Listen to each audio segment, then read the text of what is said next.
All right. Good afternoon. Welcome to the 2019 Sloan Sports Analytics Conference Competitive Advantage Talks presented by Ticketmaster. My name is Jill Payne, and I'm a Sloan Fellow MBA student at MIT Sloan School of Management. It's my pleasure today to introduce this panel, Transforming Fan Experience, the Machine Learning Renaissance, brought to you by Amazon Web Services. Please join me in welcoming our speaker, Ryan Gavin, General Manager of Artificial Intelligence and Machine Learning. Thanks so much. Appreciate it. How's everyone doing? This is like the post-lunch, I'm a little bit sleepy, I'm ready for a nap session. Is that what this is? No. We're going to keep it exciting. My name is Ryan Gavin. I get the good fortune of looking after machine learning and artificial intelligence at AWS. And want to talk a little bit about the renaissance that's going on with machine learning and what's that doing to the fan experience. If you've read an article in the last year, if you watched a TV commercial, you're seeing that machine learning is becoming more and more front of mind and the kind of the de facto buzzword du jour. But the truth is these concepts have been around for over 50 years. The first deep learning paper was written 30 years ago. But it's really the cloud that's opening up new opportunities to take technology that was once reserved for a select few number of pretty well-funded tech companies and making that available to companies of every shape and size, start up through the biggest of the world. And it starts with data. For those of you who are in this space, you know machine learning models are incredibly hungry for data.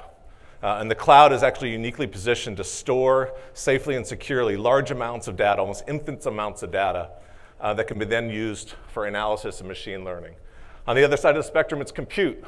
Machine learning loves GPUs, highly specialized compute that can go and train models and run inference or run predictions.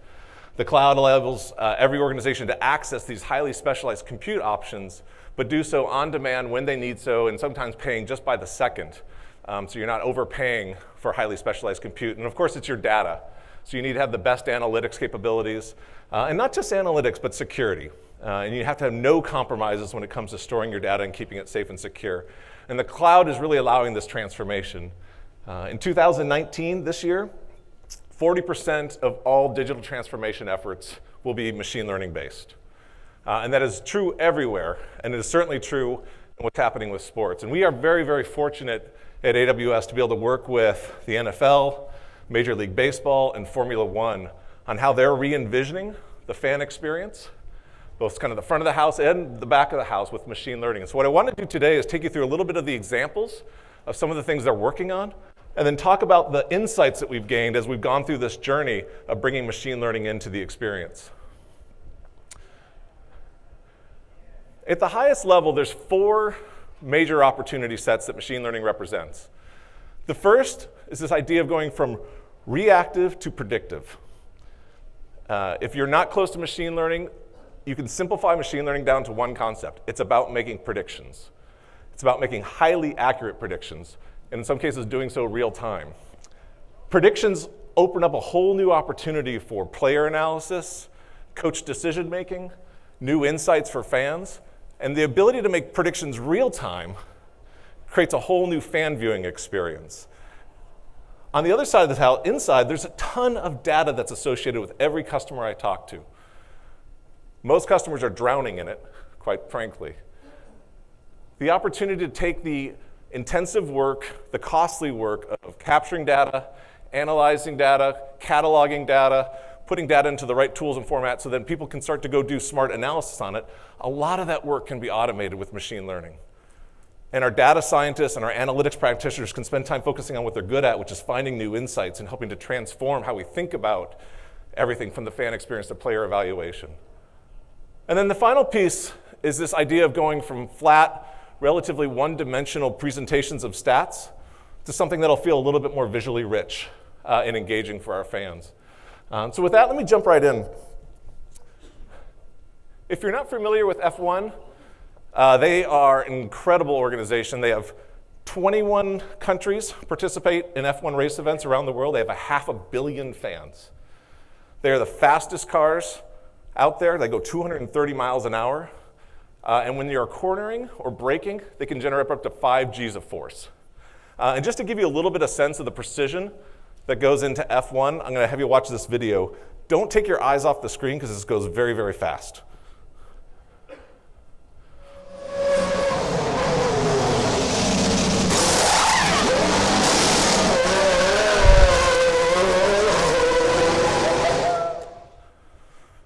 So that was a 1.6 second pit stop. Just think about the intensity and training that goes into having a pit stop be 1.6 seconds. Next time you're at Chevron, just remember that video. It won't feel the same. And for the folks in the back, the timer up front didn't start, so you might want to do that, or I'm going to be here all day, and these people are just going to have to enjoy me for the rest of the day. F1's the most data-intensive sport in the world. There's 120 sensors on each car, and during a given race, they're generating 1.1 million telemetry data points per second. 1.1 million telemetry points per second. And that data is coming from engine speed, gear number, oil pressure, fuel usage, all the way through to trackside data, historical data generated over 65 years, cornering, weather, all the diagnostics, beacon data. And so the question F1 asked was, how do we take this unbelievable heritage of data and use it to think about new experiences that we can present for our fans using machine learning? And there's two that we got to work with them on, and we felt very fortunate. One was called overtake probability, and the other is called pit stop advantage. And I want to take you through each of them really quickly. If you've watched a race or you're a race fan, you know the overtake is an incredibly important element. When will a driver make a move to overtake another is a hotly debated, thoughtful thing that goes into every race team's decision-making and calculus. And as a fan, we're always wanting to know when that move's going to happen. So the question is, can we predict when a driver will successfully overtake another one? Can we take a model that looks at car position relative to the other cars on the track, that looks at the car telemetry data? Can we understand the historical data based on that track, on the upcoming corner that's coming around, and predict a successful overtake? And that's what F1's building right now, so take a look. So you can see on the bottom there the chance of overtake. And on the top, it's predicting which side the driver might actually be able to overtake him on. So as a fan, I get to see the upcoming action when a driver's coming in, sliding in behind another driver, and is this the moment he's going to make a move? It's 40%, it's 50%, it's 70%, absolutely he's going to do it, and he's going to do it on the right-hand side. Like, it's a really fun, engaging experience. The other one, if we can move forward in the back, is pit stop. Pit stop is an incredibly important element for any race. It's required for every F1 race. They have to do at least one pit stop. And then the key question is, did you pit at the right time? Did you make the right decision? Did you choose the right tires? Did you execute it in the right way? And as a result, did you gain advantage or did you lose advantage after the pit stop? And what's happening with F1 is they're able to go and give fans insights that they previously weren't able to do using machine learning, looking at the performance of the pit crew, look at the position of the car relative when they came in versus when they came out relative to the other cars, and able to show a pit stop advantage statistic. So let me show you that. This is a car coming out of the pits. You can see the predicted gap after the pit stop, and then the chance of overtake based on that gap. So as a fan, I'm getting instant feedback on, was that a great decision or was that a poor decision? Was that executed well or was it not executed well? Let's look at NFL. NFL accounted for 46 of the top 50 broadcasts in 2018, and they're doing incredible work to always push and challenge the limits on the fan experience. And we are very fortunate to work with Next Gen Stats as they think about reimagining what the field of play can look like and how we can show the player performance and evaluation of player performance during the games real time. They have RFID chips now from Zebra Technologies that are in the shoulder pads and in the balls of all the players. They're capturing real-time data and location, so player location, X, Y, and Z coordinates, their velocity, acceleration, distance to other players. They're capturing 3 terabytes of data every single game. So the wonderful thing that we got to work on with the NFL, while they have tons of great things that are happening in Next Gen Stats, one that we were most excited about was this idea of, can we use all this data and machine learning to accurately predict whether the completion probability of a given receiver and a catch? Can we look at the field of play while it's happening and say, what is the likelihood that that catch will be completed? And this got rolled out this year, and if you're a football fan, you got to watch some of the games, as I'm imagining a lot of folks in this room are, you might have seen this one. So what it does is it's a model that was built over 2 years worth of data using 35,000 plays. It took into account a whole number of inputs. What is the distance to the rusher from the quarterback? What is the formation that the team line up at? Are we seeing double coverage? What's the separation between the quarterback and the receiver? What is the distance to throw? What is the time to throw? All those inputs are captured every 10th of a second. Those signals are being sent in. A machine learning model then is predicting the completion probability for any given receiver on the field during that play. That prediction is then returned to the stadium and the broadcasters within 1 second. And they can then bring it into in-game integrations such like this.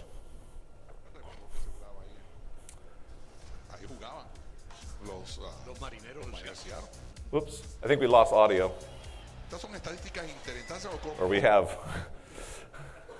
Let's try that again.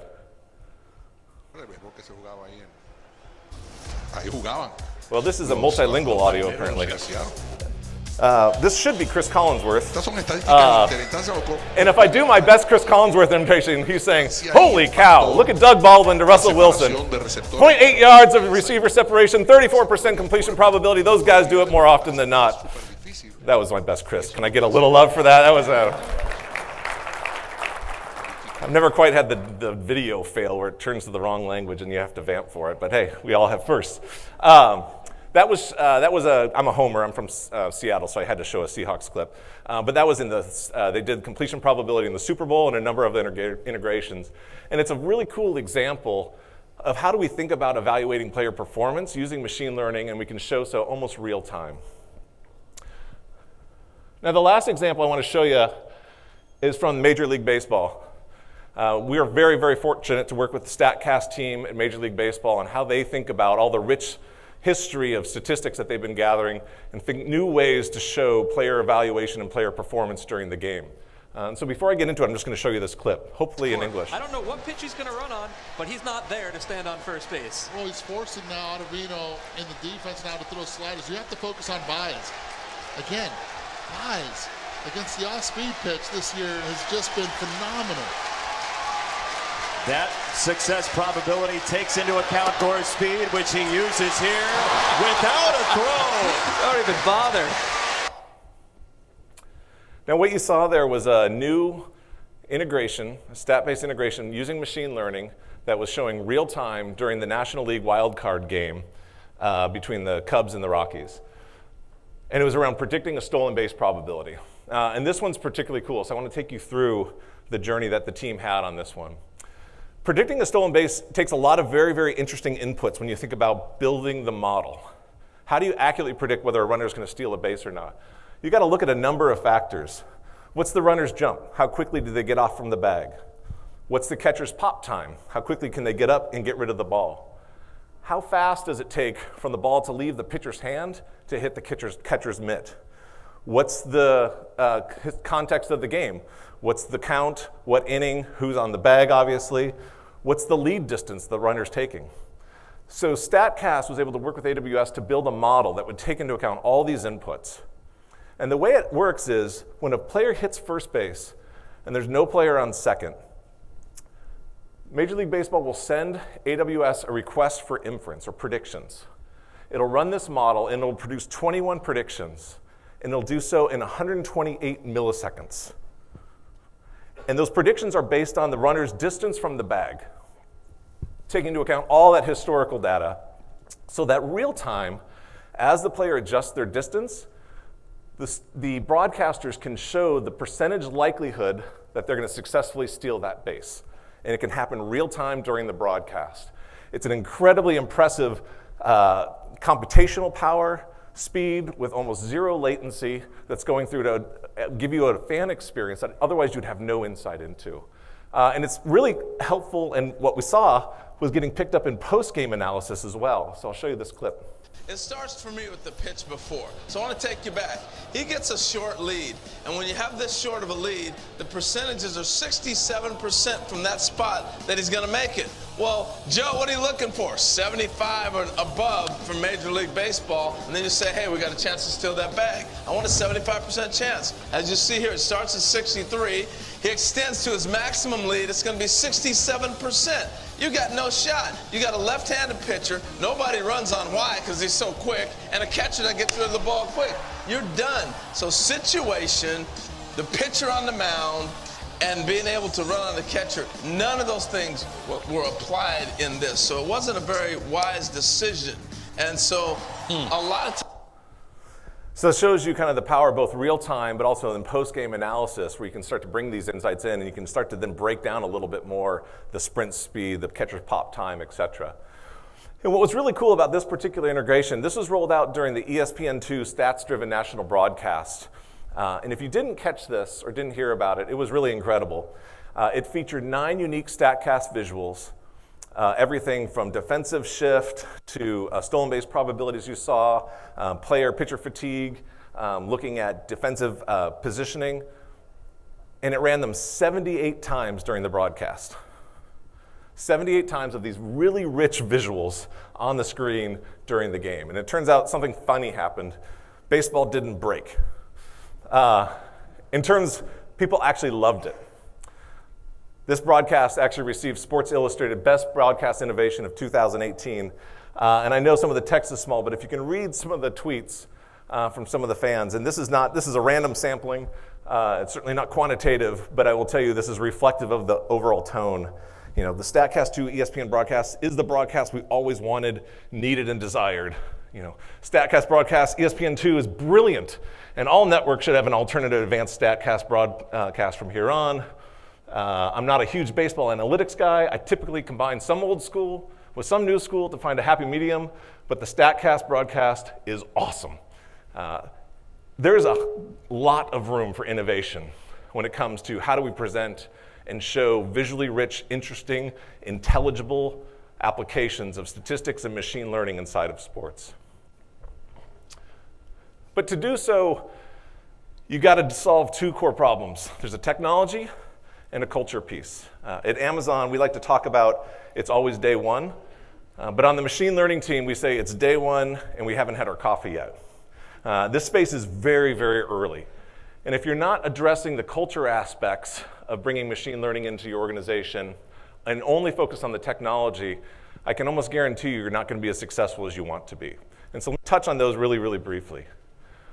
The first is you have to think about a new technology stack to do machine learning successfully. If you're a machine learning practitioner in the room, I'm going to go ahead and bet, even in this room, it's a very small percentage. The amount of people who really know how to go and do the hard work of collecting and preparing training data, accurately labeling that data, picking the right algorithm, optimizing that algorithm, putting up a training environment. Some organizations have whole teams dedicated to just their ML training environment, then tuning and refining that model, then putting it into production and running your production. It is just too complicated for everyday developers. So the tool that NFL and Major League Baseball and F1 are using is a thing called SageMaker.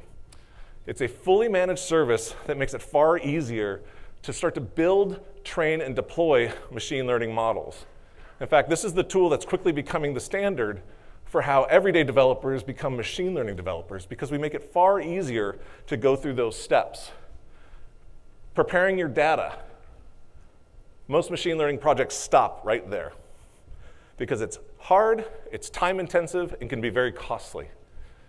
We have tools in SageMaker called Ground Truth that actually use machine learning to help you prepare highly accurate machine learning ready data.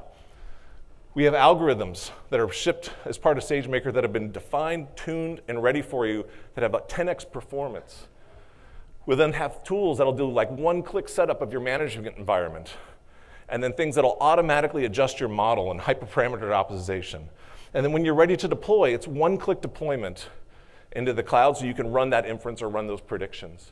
SageMaker is being used, it's been out for almost about 1.5 years now. It's already being used by over 10,000 customers. And it's quickly being recognized as one of the tools that's solving some of the most complex problems that are holding back machine learning. The cost of reducing that data training, 70% when you use something like SageMaker Ground Truth. The algorithm performance, being able to train your model once and run it anywhere, making it far easier for developers to build these models in the first place. And then when you're ready to run inference, which is the predictions, that can actually be very, very expensive. Not many people have gotten there yet, but when you do, it can be very expensive to run inference because you're using GPUs, and GPUs can be costly. But we have tools that can take that cost out called elastic inference that can give you just the right amount of GPU so you can run effective inference and do it very, very quickly. The second half is culture. And you really do have to focus on setting your culture up for success. And there's 3 things I'll kind of leave you with as I wrap up. The first is you have to create the loop.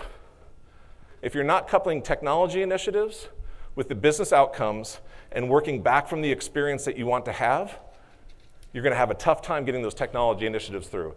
In the case of MLB, Formula One, StatCast, we would sit there and work with broadcasters and say, what are the things you want to say? What are the experiences that you want to be able to articulate? How do we make sure that we're showing things that don't require a course in machine learning to understand, but can be easily intelligible by fans? And work back from that to then explore the art of the possible with our machine learning practitioners and data scientists. The second, you have to advance your data strategy. If you're not moving your data into the cloud, creating data lakes, getting ready to train machine learning, you will never be able to move your machine learning efforts forward. And then the final, you have to organize for success. One of the most popular announcements we made last year at a conference that we have called reInvent was the fact that we introduced and opened up a course that we've been using inside of Amazon to train our machine learning developers, or train our developers into machine learning developers. It's something internally we call Machine Learning University. We announced that that's available to everybody now through our training and certification course as a tool to allow developers and data scientists to become machine learning developers and data scientists. There is a ton of great resources out there, getting going with things like SageMaker, putting that in the hand of every developer we have, getting everyone in our organizations prepared to start to generate some of the insights that you've seen up here. So this is the time. The cloud's opening up that opportunity. If you haven't seen it or haven't felt it yet, I encourage you to spend a little bit of time looking at how the industry is transforming, not just sports and analytics. It's tax season, so I picked Intuit. One of our customers who've been using SageMaker, and they developed a model that has looked at a year's worth of a customer's tax data to find out their return. And previously, this took them 6 months. And using SageMaker, they're down to 1 week to develop that model. And you can imagine the return that that has on their business, let alone the faster iteration that it gives customers an opportunity to pilot and trial more and unlock those new insights. So with that, thank you very much.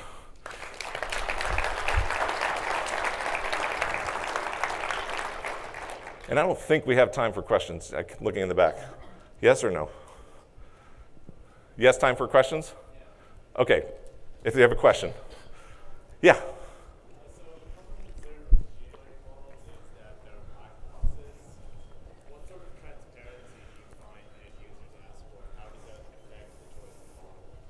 Yeah, so the question was, with machine learning models, can they feel like a black box potentially, and what kind of transparency do you have in going through? One of the beauties of a tool like SageMaker is when you think about the customer, it's the developers that are going and building and tuning that model. And so you're getting a direct feedback mechanism as you go and build and optimize that model. We're simply just making that easier. And so you start to get that feedback mechanism, and then the organizations can share out, here's what's happening with your model, here's how this set of data is changing it, what are we seeing as we improve our data set and increase our data set size, increase our data set integrity, and the effect that has on that model. So it's actually with a little bit of precision, you can quickly understand what's happening with your model in relationship to your data, and then you can share that out as broadly as you want to. It's a good question. I think we have time for one more. Yeah? Do you think we'll get to the point, maybe particularly in baseball where it's a little slower, we can give that information to players real time? Yeah, so the question was, can we get to the point where we can start sharing that information with players? If I owned a team, that'd be the first thing I'd be digging into. And absolutely, when you think about the relationship between organizations that are capturing these statistics and then what they're doing with them, and then the availability to, in the dugout, making real-time player decisions, I think those are super fascinating conversations. There's nothing from a technology perspective that certainly stops that in any way, shape, or form. That might be more of a policy discussion that I'm probably not the best one to opine on. Okay, I'm going to let you guys get to your next session. Thank you, everybody.